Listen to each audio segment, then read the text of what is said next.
नमस्कार, मी मीता। आज मी तुम्हाला कांदे बोंबलाची चटणी बनवून दाखवते। सुक्या बोंबलाची चटणी करण्यासाठी मी एक मोठा साईजचा टमाटा बारीक कापून घेतला आहे।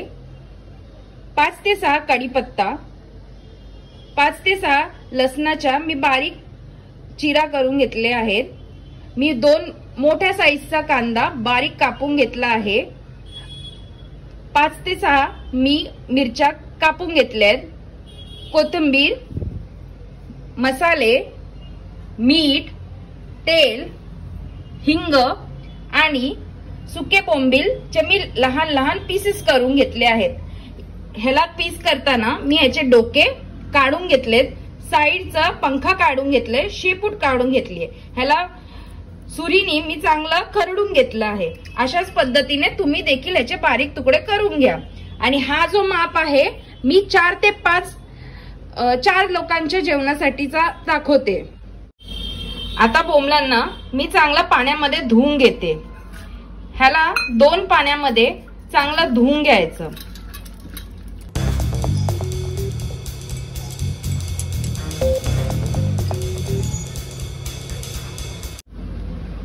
बोंबलांना आता मी 2 पाण्याने चांगलं स्वच्छ धुवून घेतलंय। आता मी गॅस ऑन करून कढईमध्ये एक मोठा चमचा तेल घालून घेते। तेल चांगलं गरम झालं की यात बोंबील तळून घेते। आता तेल चांगलं सळसळून गरम झालंय। आता ह्याच्यामध्ये मी बोंबील चांगले तळून घेते।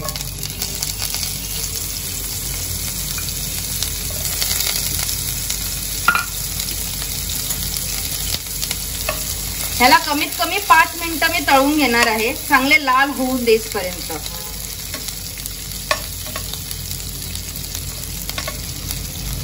बोंबील आता चांगलेपैकी लाल झालेत। ह्याला मी मीडियम फ्लेमवर चांगले तळून घेतलेत। आता मी ह्यांना काढून घेते।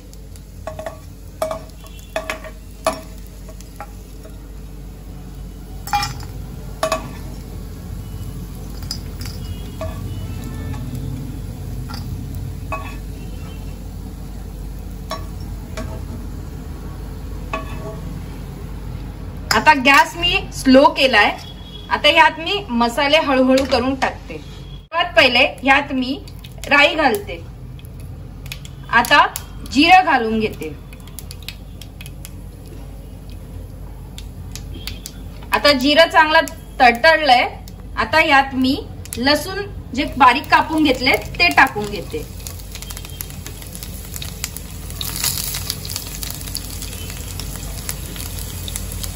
आता कढीपत्ता घालून घेते।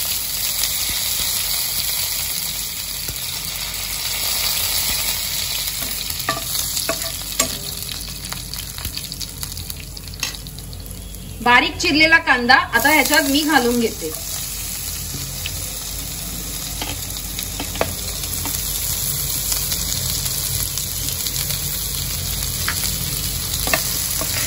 आता कांदा चांगला लालसर असा परतून घेते।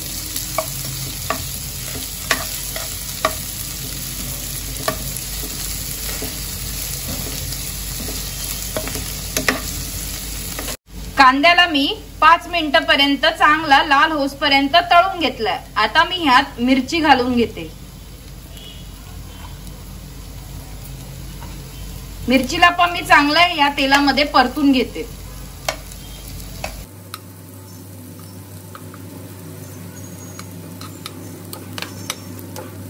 आता यात मी टमाटे घालून घेते।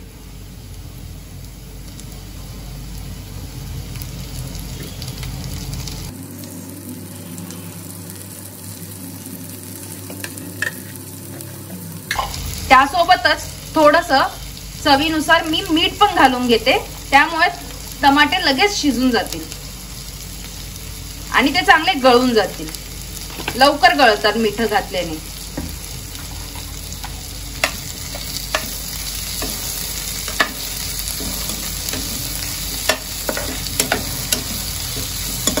या सर्वांना मी कमीत कमी 5 मिनिटांपर्यंत चांगलं परतून घेतलं आहे।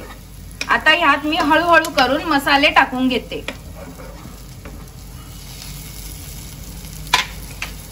सर्वात पहिले लाल तिखट 1 चमचा टाकते। हळद अर्धा चमचा टाकून घेते, धने पावडर अर्धा चमचा टाकते, गरम मसाला अर्धा चमचा टाकून घेते। आता हे सर्व मसाले मी चांगले ह्याच्या बरोबर मिक्स करून घेते। त्यासोबतच मी हिंग पण अर्धा चमचा टाकून घेते। यामध्ये मी बोंबील पण टाकून घेते। आता सर्वांना मी एकत्र मिक्स करून घेते।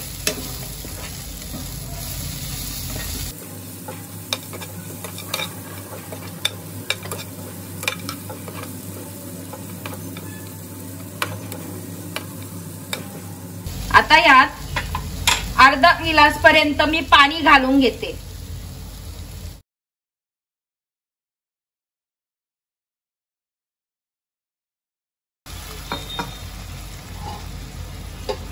आता याला मी 10 मिनिटापर्यंत चांगलं झाकण मारून घेते। 10 मिनिटापर्यंत मी स्लो गॅसवर चांगलं झाकण देऊन शिजवून घेतलंय। आता मी झाकण उघडून घेते। आपली चटणी चांगली शिजून झाली आहे। आता यात मी कोथिंबीर घालून घेते आणि गॅस बंद करते। आपला कांदे बोंबलाची चटणी झाली आहे। आता चपाती करण्यासाठी मी गव्हाचं पीठ घेतलंय 1 वाटीभर। आता त्यात मी चिमूटभर मीठ घालून घेते।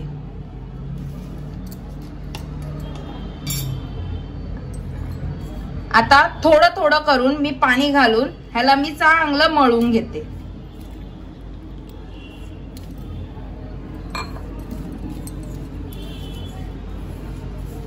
पाणी एकदम घालू नये, थोडं थोडं करून जसं लागतं तसं घालत जावं। आता ह्यात मी पुन्हा थोडंसं पाणी घालते। लागेल तसं मी पाणी घालून घेते आणि मळत जाते।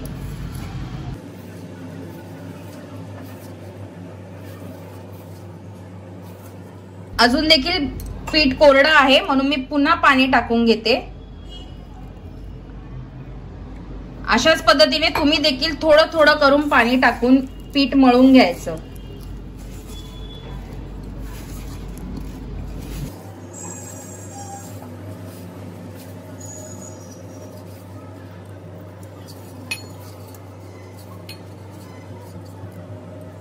आता पुन्हा मी थोडंसं पाणी घालून घेते, कारण पाणी थोडं कमी वाटतंय मला।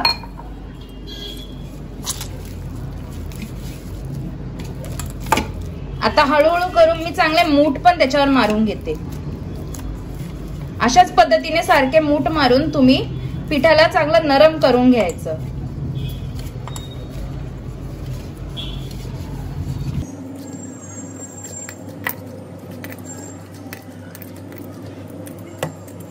सतत मूठ मारल्याने पीठ चांगलं नरम होऊन जातं। आता यात मी थोडंसं तेल घालते आणि पिठाला चांगलं मळून घेते।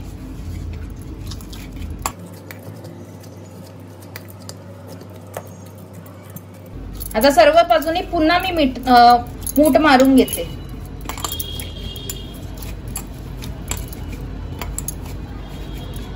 आता माझं पीठ मळून झालंय, याला मी कमीत कमी अर्धा तास पर्यंत सेट व्हायला देते। मी मीडियम साइजचे गोळे करून घेतलेत। पोलपाटावर मी आता पीठ टाकलंय। आता मी याला चपाती चांगली गोलसर अशी लाटून घेते।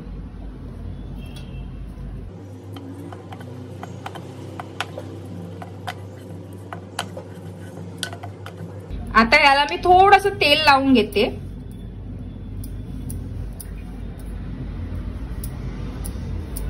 ह्याच्या घड्या पाडून घेते।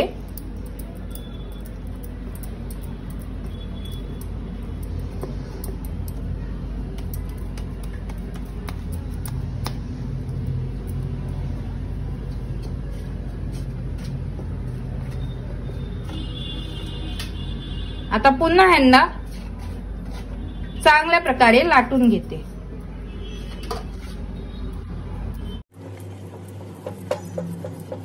हलक्या हाताने, मी एकदम हलक्या हाताने लाटते.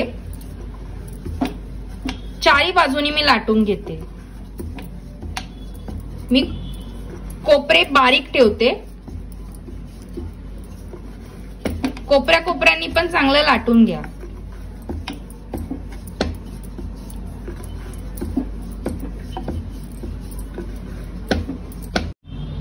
चपाती चांगली मी लाटून घेतलीये. आता तवा माझा गरम झालाय. आता त्याच्यामध्ये मी चपाती टाकून घेते. चपाती शेकताना मी गॅस मीडियम वर ठेवलाय. आता अर्धा मिनिटापर्यंत मी एका साइडनी शेकू देते. त्यानंतर मी चपातीला पलटून घेईल.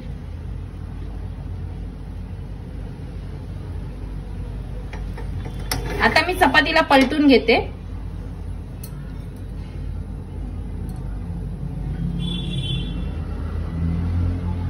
तर दुसऱ्या बाजूने पण मी अर्धा मिनिटापर्यंत चांगलं शेकून घेते.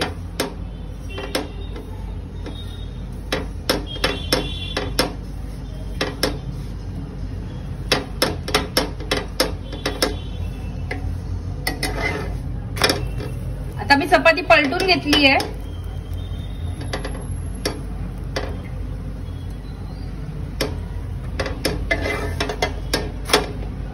आता याला थोडस मी तेल लावून घेते.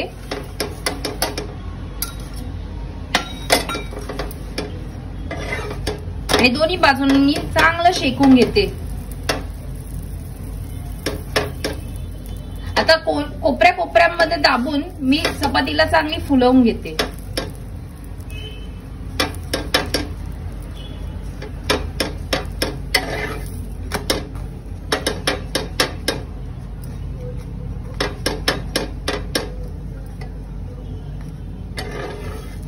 चपाती माझी झाली आहे. अशाच प्रकारे मी सगळ्या चपात्या करून घेते. ही रेसिपी तुम्ही सुद्धा घरी करून बघा. आवडली तर मला कमेंट मध्ये लिहून पाठवा. लाईक करा, शेअर करा, सबस्क्राईब करा. Bye bye.